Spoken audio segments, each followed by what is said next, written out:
Hey hungry people, it's me Jill and we are here downtown at Sweet Praxis. We're going to chat with the co-owner, eat some snacks, and it's going to be a great time, so stay tuned. So I am here at Sweet Praxis with Jen, one of the co-owners. Can you tell us a little bit about the place? Sure. So we've been in business since 2011, just my business partner Natalie and I. And then this actual location is a physical storefront. We opened in 2016, so it's been a little over 2 years. And initially we were just a farmer's market-based pop-up vendor. And then we really had this vision of being part of the community, transforming the conversation of food. Can you talk a little bit about what it's like having a menu that's constantly rotating, changing? How does that work? What's the creative food process like?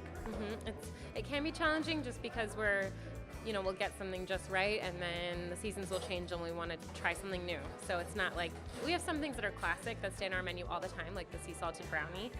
That's something we came up with years ago and we don't think we'll ever have to change it. Just, it lives in infamy as it is.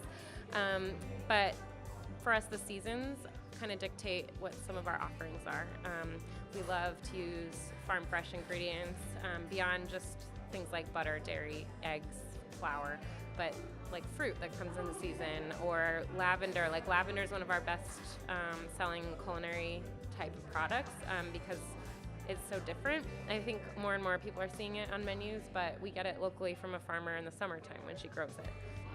We love food, so we get to make conscious choices where we're getting our food from, ethically, as well as just for the quality of the product. So working with our local food community to, help inform our menu and help support them at the same time is a neat opportunity for us. And then our customers, on the receiving end of that, we get the chance to talk about it. And so even if somebody has never really thought about or cared about where the ingredients in their cookie come from, we get to create that dialogue and help push it forward or help just spark interest and maybe create more foodies in our community when they hadn't really thought about it before. And so you guys have a lot of vegan and gluten-free options. How do people respond to that typically? We want everybody to feel comfortable and like there's something here for them. That being said, we also want to make sure that everything on our counter is delicious and indulgent no matter what your dietary preferences are. So even if it is made with a vegan substitute or a gluten-free substitute, we want people to enjoy it and not feel like they're missing out on something. How often, somebody who does have a dietary restriction, how often do they get to indulge on something? Unless they're making it themselves, maybe, but I think that's an opportunity to create something special, a memory for somebody. And I think that there's a misconception too. There's a lot of products that are made naturally without gluten, like macarons. French macarons are so popular. They've never had flour in them. They've always been a confection made with almonds. So the fact that they are gluten-free, that's just the confection. Like a chocolate truffle doesn't have gluten in it. There's things people just don't realize, and it's also an opportunity for us to educate them too.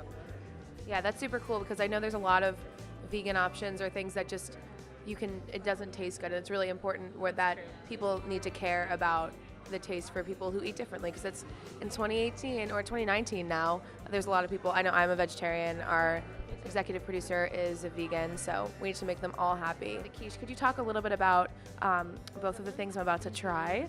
So for the brownie, we'll start with the sweet thing first.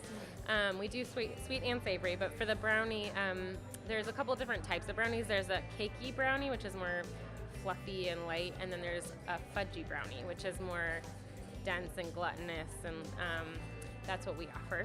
So it's mostly melted chocolate.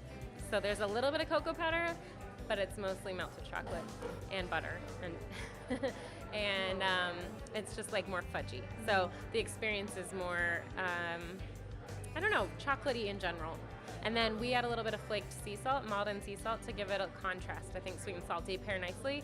And then for the quiche, we do ours in the French custard style. So a more traditional, American quiche might be more eggy or more like eating a scrambled egg, but ours is more custard. So there's heavy cream in there, which gives it that kind of melt in your mouth texture. We add all different kinds of vegetables, so our bakers are constantly coming up with different flavors because they are inspired by whatever produce we have in the kitchen. They'll just kind of invent a combination. And then we top it off with a little freshly grated cheddar cheese. So it's a nice savory breakfast option that's still aligns with a bakery. Okay, so we're going in with the brownie. I know, always dessert first. It's so this is truly like, I feel like I'm eating the fanciest brownie of my life. It is like actually it's like all chocolate. You were right.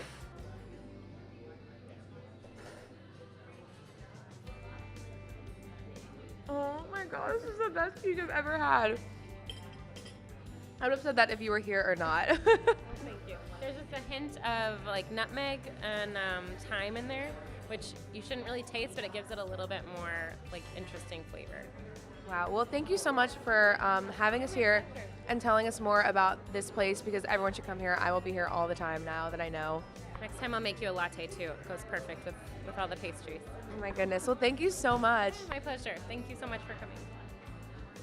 Well, that was definitely the most amazing quiche I have ever had. You guys should definitely check this place out for an amazing variety of savory and sweet, while also being sustainable and just totally delicious. Next week, you will see us at the Syracuse Co-op, so stay tuned. And if you missed it before then, follow us on Facebook, Instagram, SU College Eats, and stay hungry, people. I will see you next week.